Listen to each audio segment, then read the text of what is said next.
Good morning, everyone. Welcome to the Camino Cafe. I'm Lee Brennan, and I'm sitting here with Phil Volker, and we are going to have a great interview today. And we are sitting outside in Vashon Island in Washington, and we're at the Oasis, which is the annual get-together of the Camino Heads that Phil started several years ago, and we will talk about that as well.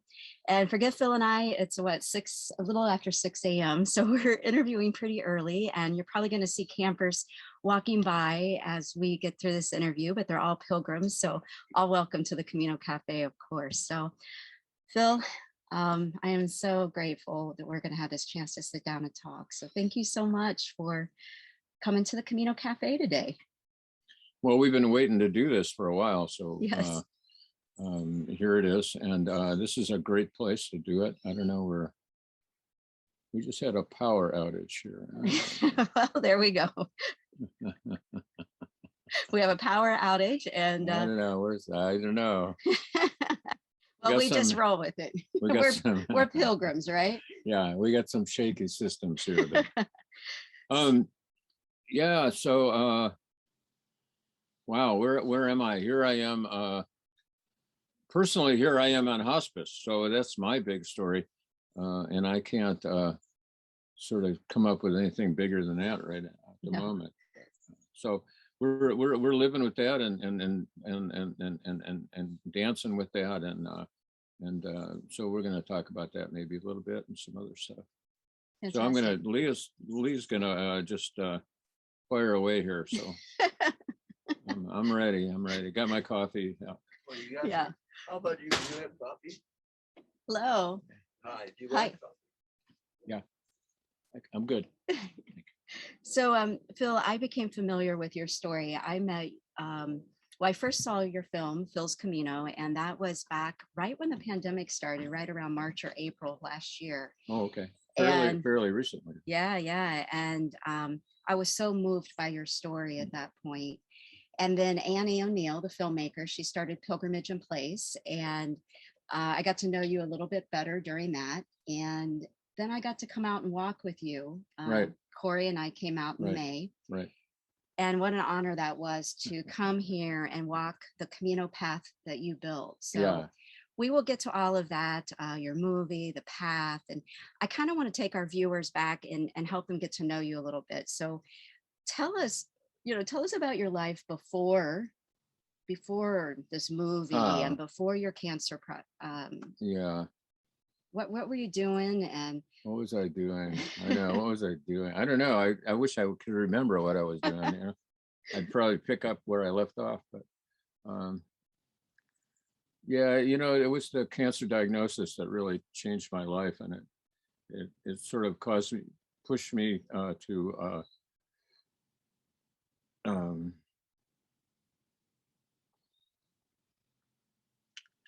join the Catholic Church, which I did at that time, and it pushed me into a lot of contemplation and a lot of thinking, and it gave me a time, a place to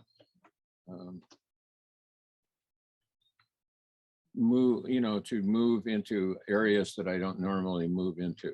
Right. Right. Right. I mean, you live your life in a normal sort of stage, and that's all fine. So good, but you sort of very seldom get to the, I don't know what would be the right word, the inner or the deeper sort of reaches of thinking or feeling or being. Yeah. Being is an important word. Yeah, exactly. To me lately. So being. Yeah. Somebody came up with a sort of a paraphrase of what we're doing here, and we are leading by being. Mm.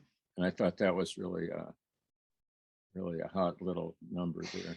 Yeah, I agree. I like that. Yeah. So now you have a lot of roles in life. You're married to Rebecca. And how long have you and Rebecca been married? Oh gosh, I think it's 41 years now. 41 years. 42, I don't know. It's up there somewhere. How did the two of you meet? Well, there. Do we have a story? Yeah, I don't know how much time we have, but we we were here on Vashon Island and being young people, and you know, there wasn't very much money, and there weren't very many TV sets, and this was, you know, 45 years ago. And we would we wound up getting together with a group of people every Tuesday night to watch MASH and Monty Python, you know. Crazy. So we did that. We had dinner together and we watched TV and on somebody's borrowed TV or something. Yeah. So she started coming to that, and I was coming to that. So before long, that stuff happens. You know? Yeah. And before that, you were in the military. You're a veteran. Yeah, I was in the Marine Corps for 3 years. Yeah. And you know, that was a significant sort of, I don't know, milestone or significant aspect of my life. Yeah. Tell us a little bit about what you did for the Marines. Oh, well, I was trained to be in communications, but really the high point of my 3 years there was I did 9 months as a rifle range coach, which I really enjoyed. Yeah. That was the best thing that I did there. So, you know, it's a little otherworldly from civilian life for sure. Right. It gave me something I needed. So. Yeah. What did it give you? Yeah. What did you feel that you needed at that time? Well, it gave me it really you know, going through all that, going through boot camp and going through all that other stuff gives you a sort of you know, a mental toughness and an endurance that you maybe didn't have before, or maybe a knowledge that you have that stuff in you that you just maybe you didn't know you had, you know. Yeah. Right. Yeah. Which we all have that sort of little bit extra in there that we could find if we just give it the energy to do it. Yeah, definitely. Did you go in as a young man? Were you around 18 years old when you went in, or? I think I was 18. 18. Okay. And then you came back home to Vashon, and that's when you met Rebecca? No, I didn't. I was from New York. Oh, from New York. Yeah, and I left. I went to school there for a year, and then I was on the road for a year and wound up in a snowstorm here, 100-year snowstorm. And yeah, you know, and I never left, you know. I said, you never left. You came in a snowstorm and never left. No big plan, right? You met Rebecca and there was no turning around. Yeah, that's right. So now you eventually had Wiley. So you have we have another child. We had Tisha, who's 10 years older. Yeah. And she lives in Massachusetts. She's a teacher. Okay. Has 2 children, husband, you know, all that. Yeah. But we have a local son here next door. So Wiley's here, and he and his wife Hannah are having a baby coming up here at some point. Yeah, he was telling me that yesterday, a baby girl coming up, right? Baby girl, we know a lot. Baby girl. And what's your daughter's name? Tisha. Tisha. Okay, fantastic. Tisha. All right. Tisha. So you, while on Vashon, what kind of, were you working on career-wise? I know that you were teaching. A lot of people I've met here in Vashon, you've taught their children how to shoot and and everything. And so was that your main vocation while you were No, here I was a Vashon? carpenter here. I started a business. Okay. Had that going, and but I had all these side deals, sort of voluntary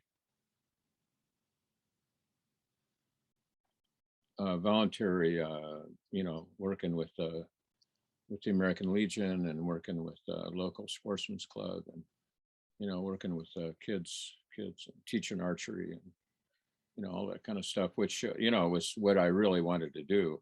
Yeah, because that's what you loved when you were in the military, right? Yeah, that's what I loved when I was there. So Yeah. Well, I tell you what, I think I haven't met anyone in Vashon yet, my 2 times that I've been here, that that didn't know you. So, Mm. but it's funny because they don't know you in the way that I know you through the Camino. They know you through all these other Yeah, things, right? exactly. And so when I mention the Camino, they just kind of look at me kind of funny. And then I tell them about the rest of your story. So let's get to, I think it was around 2009, you were diagnosed with cancer. And tell me a little bit, were you aware of the Camino before the diagnosis, or when did you find out about the Camino? Oh yeah. Okay. So the big breakthrough was watching Martin Sheen's movie The Way. Yeah. Which is probably brought a lot of people to the point that it brought me.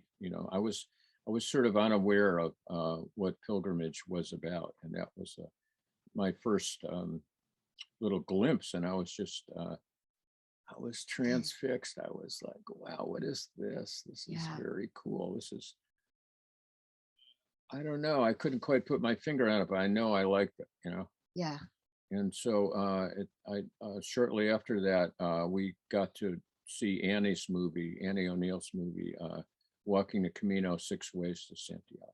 Yes. That's a documentary, and we sort of fell in love with that. And through that, we got a hold of Annie, and Annie came here to walk. And Annie thought this was a great idea to make a movie, out of me and me walking in the mud. I go, Annie, walking in the mud, what's the big deal?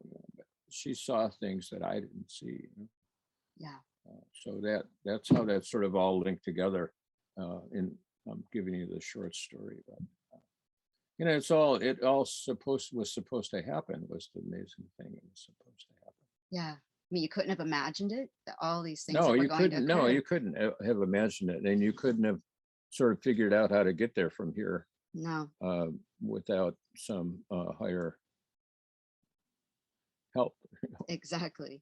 So had you already been diagnosed when you saw The Way, or did you see The Way before? I don't know. That's a good question. I can't really. There's 3 aspects of my life that, the Camino and cancer and Catholicism that kind of roll around like some kind of a, model of an atom or something, and you can't really peel some of it away. They just there. So when you ask me that kind of question, I'm not sure. Yeah, that makes sense. So it doesn't matter either. It really? doesn't. It doesn't matter either. Yeah, they all just kind of belong together. Yeah, glom. Yeah. So you wanted to go, you see the movie and you want to go to Spain and walk the Camino, and that isn't possible for a while because of the treatments. Tell me about that moment when you're like, you know what, I'm going to build my own Camino right here in Vashon. Like, how did that come about?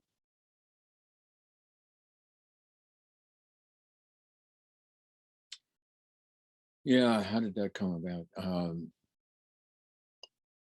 See, again, it was all wrapped up with these other things, so it's not independent. But because I was outside saying my rosary, walking and saying my rosary. And it's obviously a Catholic thing, and it came to be that I needed a athletic sort of a program for my cancer rehabilitation.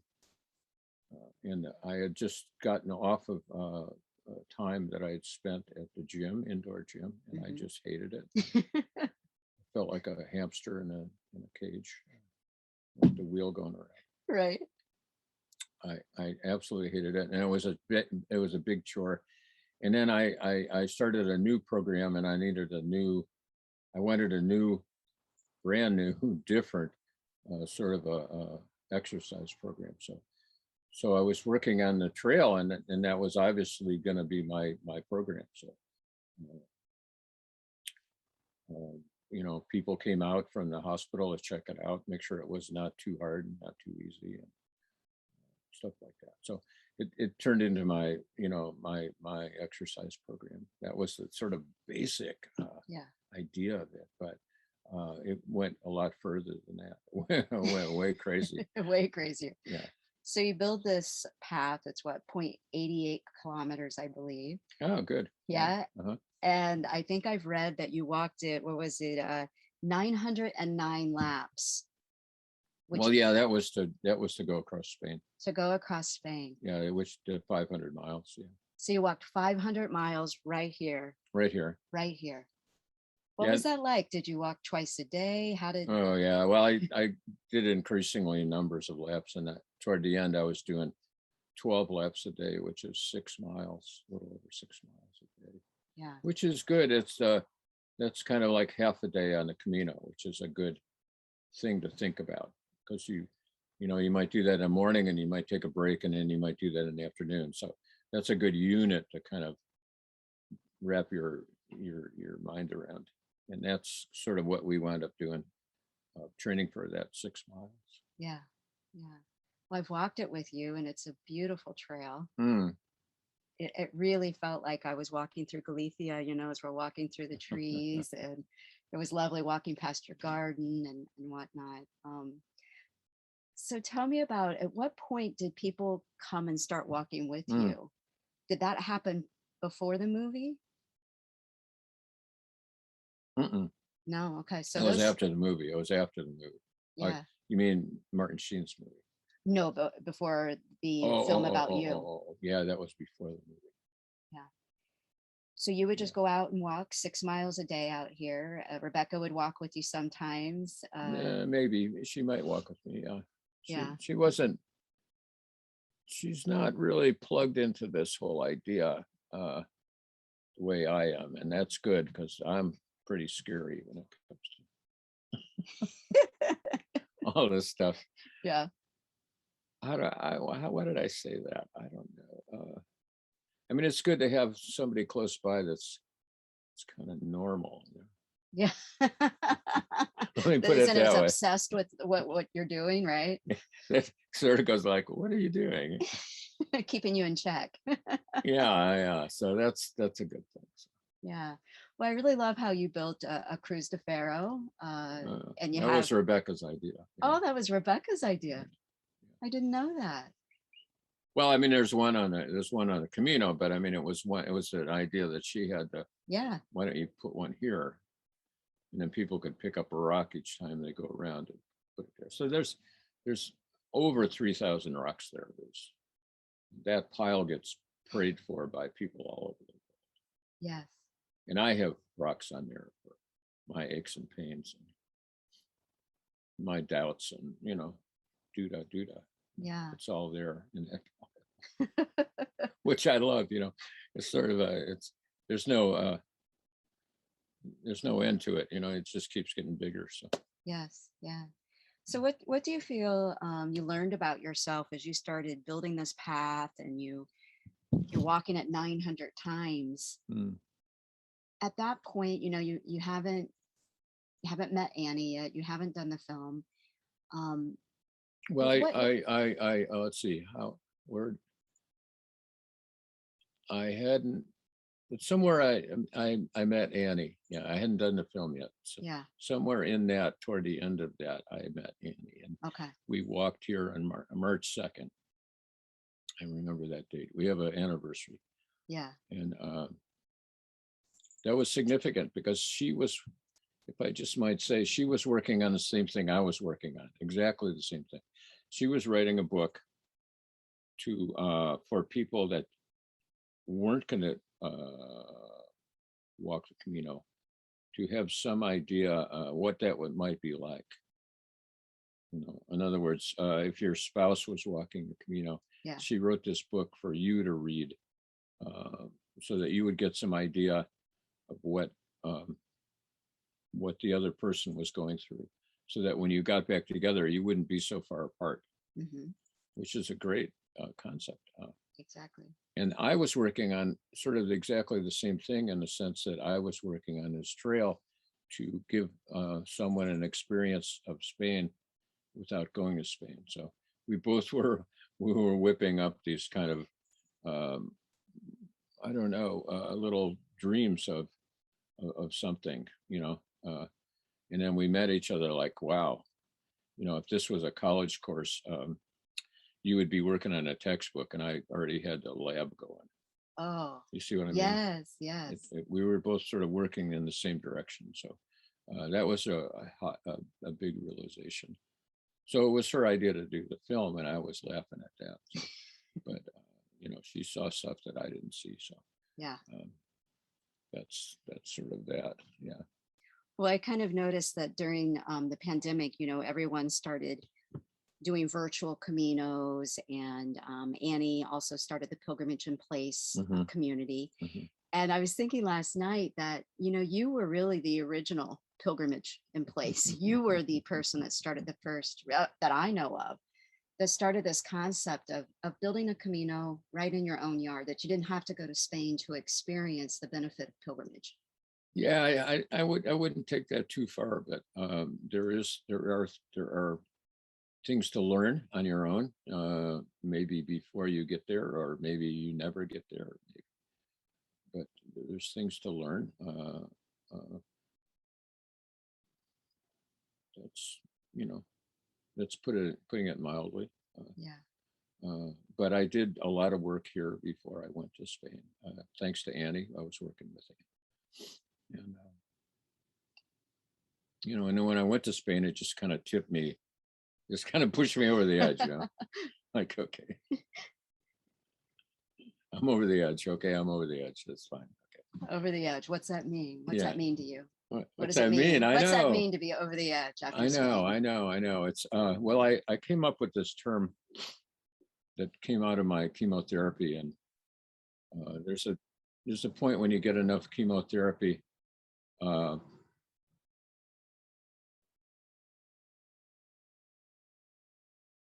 might have to take a break here. Okay. Take a break. Yeah, absolutely.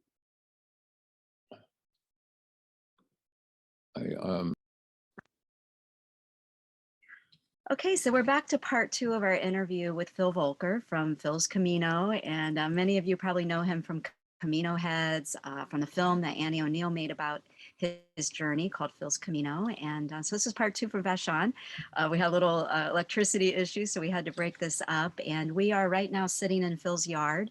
You're probably going to see pilgrims walking by. We have a whole group of folks here celebrating the Oasis, which we will talk about a little bit more. But I wanted to pick up where we were, Phil, when we left off. And you were just mentioning that when you went to Spain, when you got the opportunity to go to Spain and walk on the Camino, that kind of took you over the edge. And I said, well, what does that mean to you? What was that edge? So tell us a little bit about what that was like, getting to walk in Spain after walking all those miles here on your own Camino. Yeah, I think I think I was doing stuff. I wasn't quite sure what I was doing, but I was doing spiritual work. It was very deep and very wonderful, but it wasn't. It was. I still sort of wasn't sure of what I was doing. Yeah. If that makes sense. So, but it was all vital, and it all came together eventually. But it didn't. It didn't sort of maybe make sense to me, at the time. So, so I got pushed over the edge, meant that I got pushed into a whole new way of thinking for myself. So ultimately, the Camino gave me that, but I needed all that preparation too. So yeah. So it pushed me finally over the edge. In a good way. In a good way, yes, Yeah. of course, in a good way. Yeah. So now you had always been a seeker. You were always, I think, kind of working on your inner journey, or for many years. I suppose so. I suppose so. Yeah. Although maybe I tried to hide it. I'm really a tough guy. I don't need all this stuff. Yeah. Yeah. There's all that for the American male. Yeah. But here I am after all that. So maybe there's stuff that we can talk about that would be interesting to your folks, and help them along their way. Yeah. We all have questions, and we all have sort of hard spots, and it's helpful to have help. Yeah, definitely. So at some time in your process, you converted to Catholicism. Yeah, you bet. Yeah. So tell us about that. How did that come about? And Yeah. Well, it was sort of a practical move. I mean, I know Catholicism has way more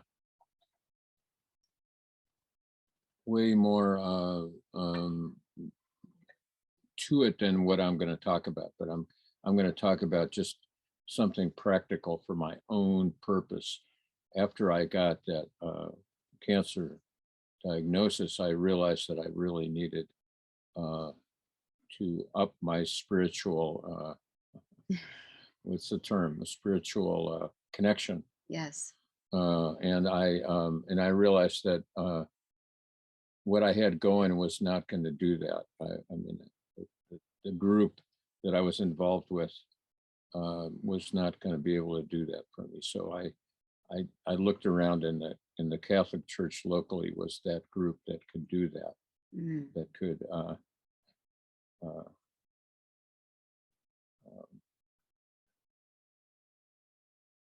that could put me where I wanted to be. And they had resources, and they had things that I could rely on. Mm.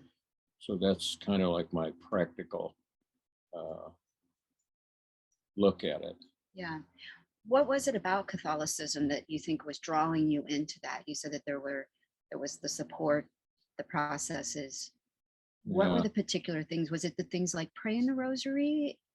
Did Well, that there wasn't appeal to anything you, or there wasn't anything in particular. It was just knowing and having and feeling, knowing that you had that backup, that you had, people that could help you, people, you know, we've been around doing it a long time, so I figured they could, deal with me, So, they knew what they were doing, right? yeah, I didn't know what I was doing. But, Is there a pretty big Catholic community here on the island? well, there's some, it's I don't know. We have a church. It's a small by numbers, Yeah. but we're sassy, so small and sassy. Small and sassy. Is that the name of it? Is that the name of the parish? Small Yeah, and it's sassy on Vashon. Yeah. I think I got a little sassier when you joined. What do you think? Well, I did bring a certain aspect that they didn't have before. Yeah. And sort of pilgrimage aspect and that's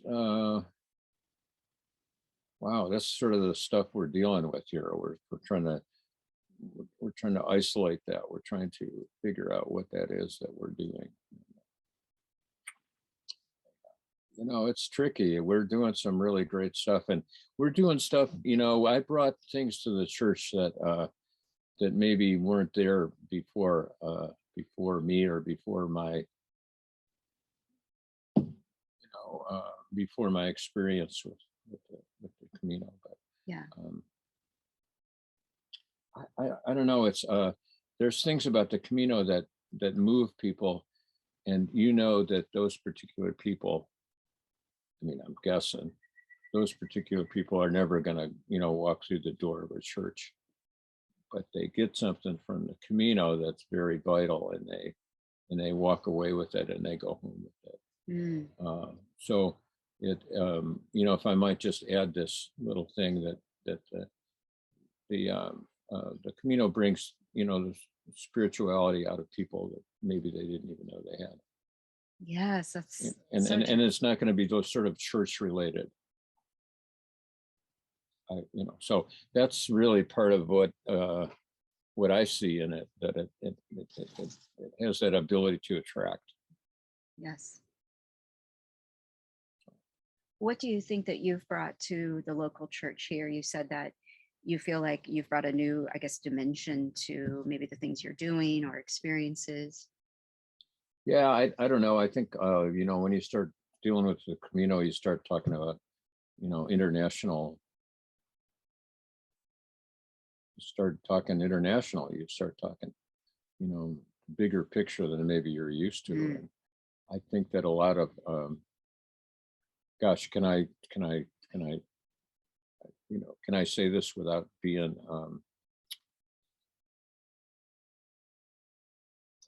I don't want to, I don't want to, say the wrong thing or be negative, but I think we all, get in our little lives and we tend to forget about that. We're busy with the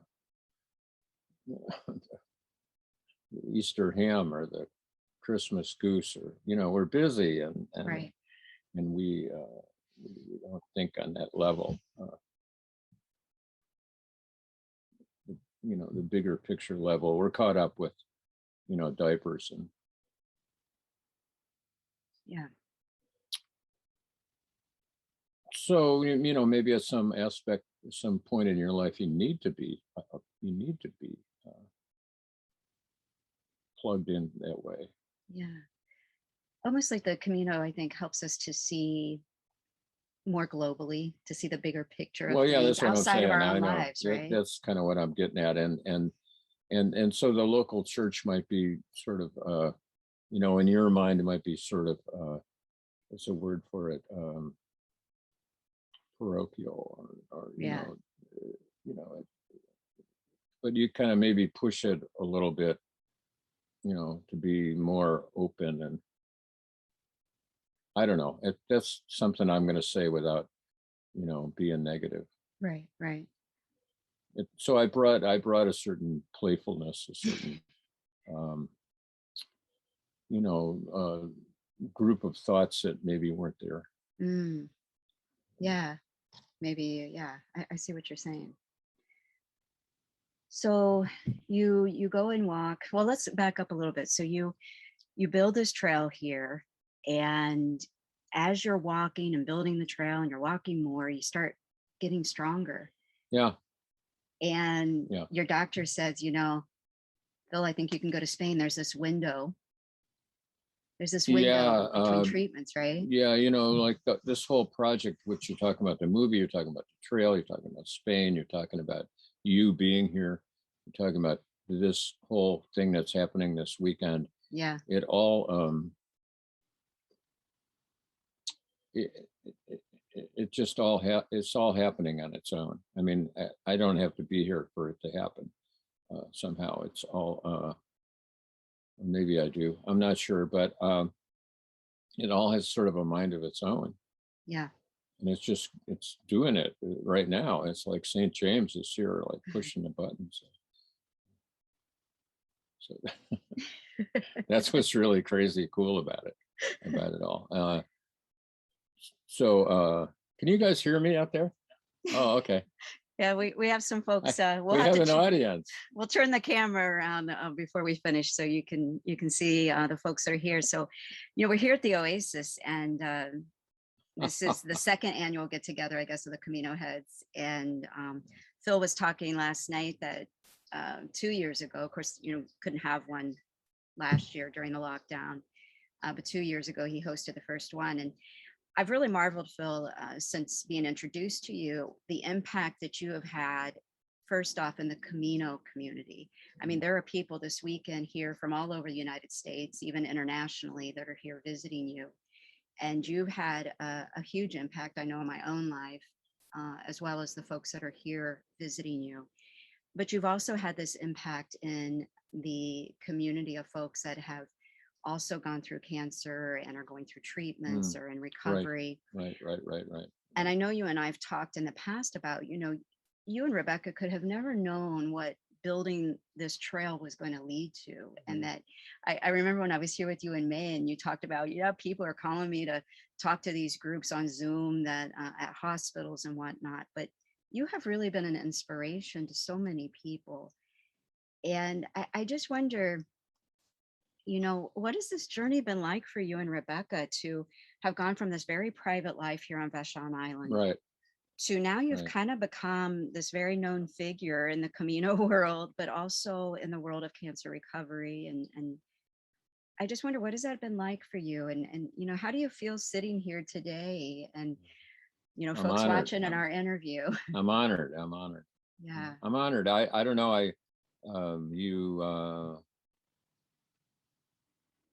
I don't know, it's a place that I plug into, that I'm, I can do, that I'm good at, that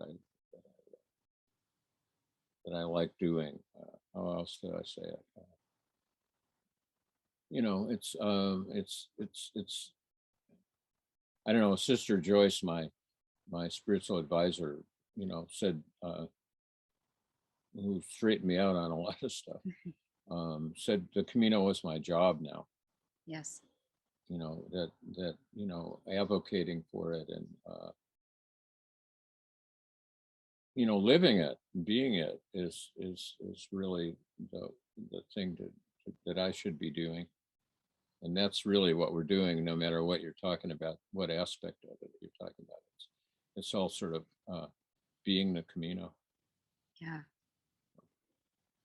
Somebody came up with it. I don't know if I just said this or not. My memory is totally shot. But somebody just came up with this few words that they put together, that they said we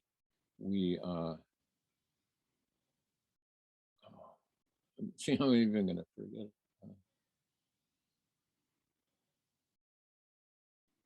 We somehow are by being. Mm. We are the Camino by being. I'm not even saying that right. I'll get it. I'll get it. Was this what Samantha Wilson had said recently? Oh, well, yeah, she said Samantha Wilson, who's a person on the Camino now, put together some words, and she said that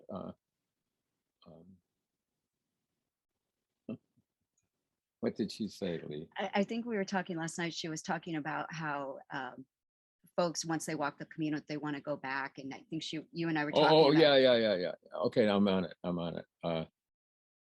We get off the Camino and we think that the epicenter of life, Camino life, is back on the trail. Mm-hmm. But she pointed out that she thought the epicenter of Camino life was really with the people who had walked and who had brought it home with them.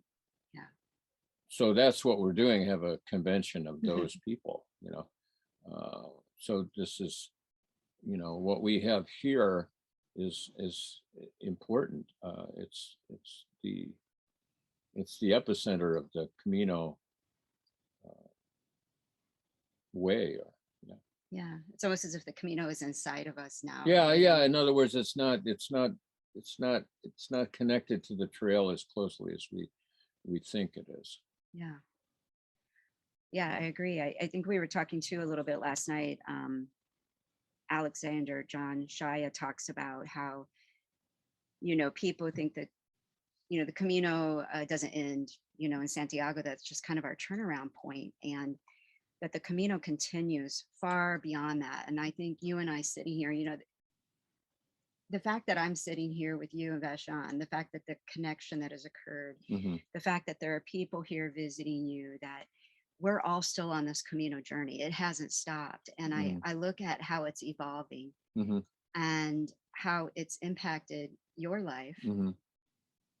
That I think after we walk, it's almost like we come back and we start giving back to the Camino. Yeah, we have that ability. Yeah. And I think you've been doing that really since day one, since the day you first started building this trail. You didn't know. You had I didn't no know. idea. Yeah, I didn't You had know. no I idea. didn't know. I didn't know what I was doing. I mean, which is not uncommon. But yeah, we built a trail, and and it attracted people, and those people had ideas, and we had ideas, and they blended together, and the whole thing got stronger and stronger, and it's all happening away from the Camino, really, away from the Spanish from Spain. Yeah, you've added to it. I think it's a whole new well, route. Yeah, well, we did. I think so. We added to it in a good way. Yeah, the Camino Phil. I think. How many people have come out and walked with you since you built it? Oh, geez, I don't know, but there's over something like 400 that I have logged in that I didn't know, people I didn't know. Yeah. So, yeah, and there's tons of people I did know, but people I didn't know are they're logged in, and I have their email address in case I want to get back to them. Yeah. But there's approximately 400 in since we opened in 2013. That you didn't know, but there's Yeah, also I many did people. not know that came Yeah. from all over the place, just to be here or to check it out, or so cool. It's So cool. very cool. Very cool. I remember coming and walking in May with you, and I had no idea, that you had a whole logbook and Mhm. the Mary Shrine, the Cruz de Ferro built, and it really made me feel like I was having an additional Camino experience. Like, Yeah, I hope so. yeah, absolutely. I hope so. And I hope oh, look at that, coffee's getting dark. All right. We have power and coffee. So Phil, tell me a little bit about, had I met you pre all of this, before you first Yeah, started pre all building this. this, Okay. how have you changed? How is the Phil I'm sitting here with Yeah, right now? okay. How is he Well, different?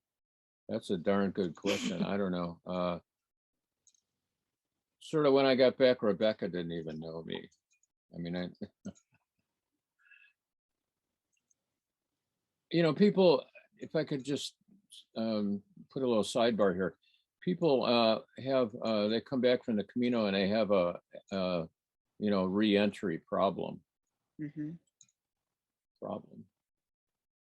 And they're it's putting them in a bad place. It's like, why am I going through all this? What is happening? How come I can't make sense of all this?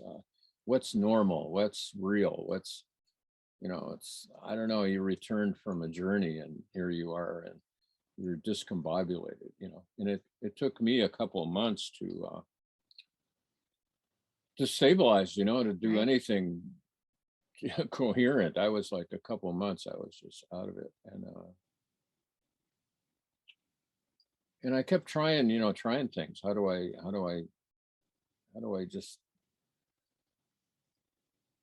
get these new ideas, integrated with my old life.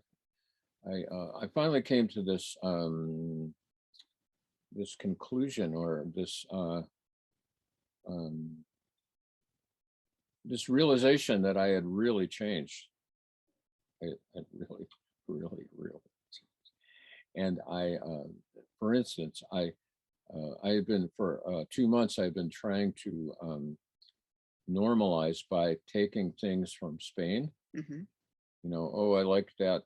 I like that idea. Putting them in my old life. All these things. Oh, I like that recipe. Oh, I like that that group of people. They had some great things to say. Oh, put that over here. But it wasn't working. Mm-hmm. And so I finally realized that I would have to take things out of my old life. Yeah, my wife, my kids, and put them in my new way of thinking. Ah. See, my whole ground had changed. My whole, it's that's what radical means, is that you have a change down to the root of things, and which I did, and which was more than I thought. That's why I was getting screwed up by trying to re-enter. Mm-hmm. But once I realized that I had really, really changed, then things became things became clearer. And Yeah. Did you? And so when people, not to interrupt, but yeah. So when people have a hard time with their reentry, I say, great. That's because because you've learned something and you're trying to deal with it. If you didn't have any reaction, then what happened? What did you do? You didn't do anything. Yeah. Right? It's just the same story. Yeah, exactly. I mean, the hero's journey can't be easy. What? The hero's journey. The hero's journey. The hero's journey. What does that mean? Well, the transformation that I think takes place on the Camino is never easy. If it were easy, like you said, there would be no improvement. There would be no change in your life. And so it is a challenge for sure. Yeah. You talk a lot about with your cancer that in the beginning, maybe there was work of trying to get cured, and then you found maybe more peace when you started looking at it from a healing perspective in a different way. And Yeah. I wondered if you could share that, because I'm sure there's going to be people seeing our talk that are going through their own challenges.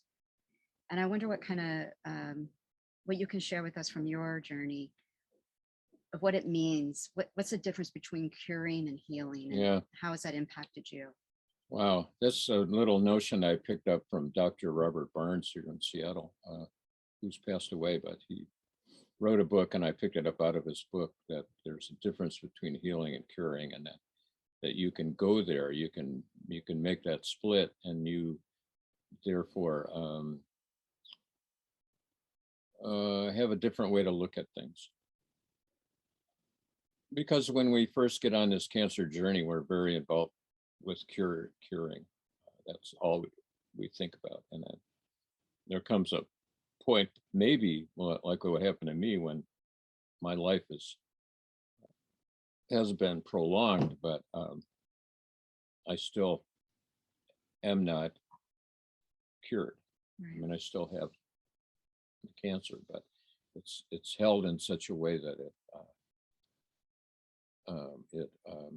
it gives me a life to live. Yeah. So what do I do with that life to live? I'm not gonna, it's apparent that I'm probably not gonna get cured. I don't know how long I have, but I never asked that question. How long do I have? So you have you're kind of on this pathway then of working on the bigger picture.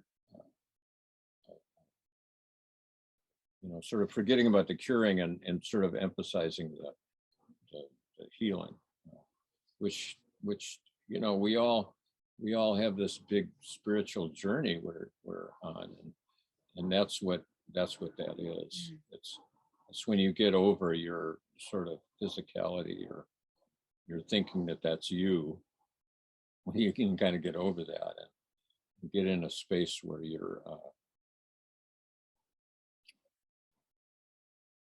it's you realize where you fit into the universe and how that universe sort of functions, and you get away from that craving for the curing. It's maybe not that important. That's a big shift, to be able to do that, but it's possible. Did that answer? Yeah, absolutely. Absolutely. So how did the Camino Heads come about? How did this, you had a blog, you were writing, and then the Camino Head just kind of became this community. Yeah, it's kind of like a Mr. Rogers deal. Yeah. No, it is. It is. And I don't know, that's crazy, but it is. We have people sort of all over the world that tune in. I mean, it's a modest amount of people. I'm not, going to attract any sponsors or anything, but it's all fun, and it's all meaningful. So I wrote the blog every day for 7, 8 years, 9, 8 years. I had to turn it over recently because I didn't have the wherewithal to navigate even in my own website. I mean, my ideas were good, but I couldn't put together a program. I couldn't put together a blog post, so I had to turn it over. But so I have a good group of people to turn it over to. So. Yeah. Did you find writing the blog post, was that part of the healing? Yeah. Oh yeah, for sure. It's when you start dealing with I don't know, you start dealing with this cancer thing, you run into people and you run into people who are just trying to shelter. They're trying to isolate. They're trying to not tell people their problems, and that's really a dead end. That's horrible. I don't know if there's any hope for that. Yeah. That kind of an approach. So we took the opposite approach of we're going to just report on this situation, and every day we're going to report, and you know, we're going to talk about Catholicism, or we're going to talk about the Camino, or we're going to talk about cancer. You know, I can't separate them. So you figure out, you know, I'm just going to write and you figure it out. So that's really what we wound up with. I think people are really drawn to your no nonsense approach about that. And also, you know, you've been so vulnerably honest through this entire process of sharing what's really going on, but sharing in a way I think that's very relatable. And people, I think your story has really resonated with so many different people. I hope that the Camino resonates, and I hope that the walking resonates, and I hope that the spirituality resonates, and I hope that, you know, there's many ways to look at this that would be helpful for people. It's helpful for people that are you know, that have cancer and other nasty maladies. So there's many ways to look at it that are sort of helpful. Yeah. What do you think's been the key thing about the Camino that has really helped you? Like when you look back now and you think, you know, if this hadn't come into my life, I would be missing this. You know, what was it about it that just really helped with the healing?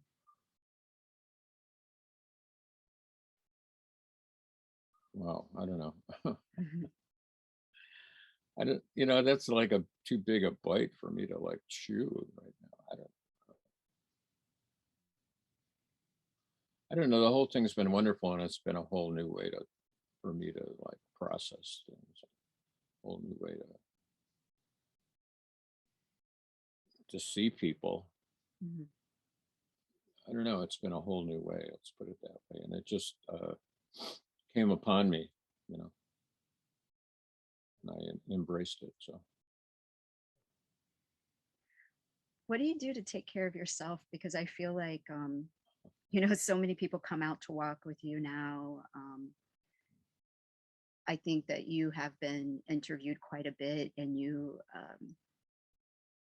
know, you're a source of inspiration, but how are you taking care of yourself? And, you know, what continues to inspire you? You know, like, what are your daily rituals of, is it the readings that you do? Is it, you know, what takes care of Phil right now? Oh my gosh. Wow. Well, right now, one of my big goals was to make it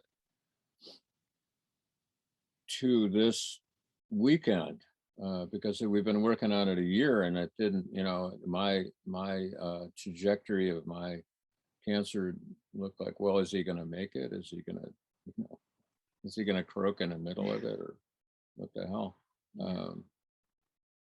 So that's like really one aspect of this. And here I am on the second day. I'm here, and excuse me, part of what we laugh about, and part of what we know about that you might not know out there, is that if you watch the film, you can see that we had a beautiful dog who died right in the middle of our Camino party. Right. And sort of, I always had this notion that he was showing me the way. In other words, you don't sort of isolate.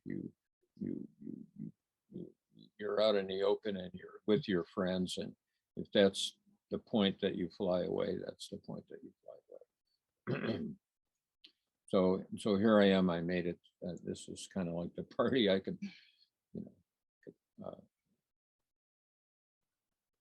it would be, you know, it would be hard on everybody, but it's possible that I could fly away during the party, or next month, you know, I don't know, but we're sort of prepared, right? I mean, we're prepared. Yeah. So it's a good thing. It's not something weird or strange. So this really gave you something, I think, during the lockdown, during the pandemic, to look forward to, was having the Oasis party, and to, you know, first of all, to be able to get vaccinated. And, you know, I just wanted to mention that we're all vaccinated, and Phil and I are sitting here unmasked only because we want to make sure that both of us have some hearing issues and we like to read lips. And so, you know, we are safe in doing this, but I would imagine that this has really given you something to look forward to. And Right. I'm so grateful, Phil, to be here. And I know all of the folks that are here with us this weekend to be able to have this time to spend with you. And it's given us all something to look forward to. And I think that purpose is so important. And I think when we come back from the Camino, being able to give back and to do things. And I so admire what you have created from the beginning, your own path here, and then what you've done following getting to walk in Spain, and all the people that you've brought into all of our lives. It's been, you have enriched our lives as your life has been enriching. Yeah, it's a two-way street. You know, I've been, you know, it's what I live off of anymore. So here we are. Yeah, we're all having a great time, and that's sort of what it should be. Well, thank you, Phil. I think we should close. I really, really appreciate this opportunity to chat more with you, and I so appreciate the inspiration you brought to my life in this past year, and I'm so grateful to know you. So grateful to be a part of this big Camino Pilgrim family, and I know so many more things are to come, and thank you for being you and being this amazing pilgrim that you are, the Camino Head, and we should say he's got his general hat on. Last night. Well, there's a many stories we didn't go into, but maybe we'll have time to do another one of these at some point. Yeah. You know, the whole thing's been rich and amazing, and so you know, watch us, see what happens. So I think it was Rick and Farmer John did a little hat ceremony last night. Yeah, I was awarded this particular hat last night because I don't know if I'm gonna have time to get into all that, but I got promoted to general, you know, from colonel, so I had to have some way of you know, showing that, so I got this. Well, it fits. It fits. And it fits. It fits. Well, thank So you thank so you, much. and thank you. Thank you. And so we'll close from the Oasis, and thank you, Phil. And everyone at the Camino Cafe, I hope if you haven't seen the movie about Phil, it's Phil's Camino.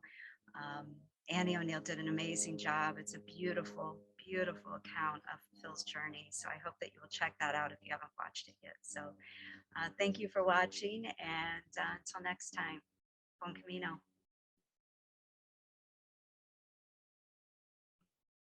Okay, great.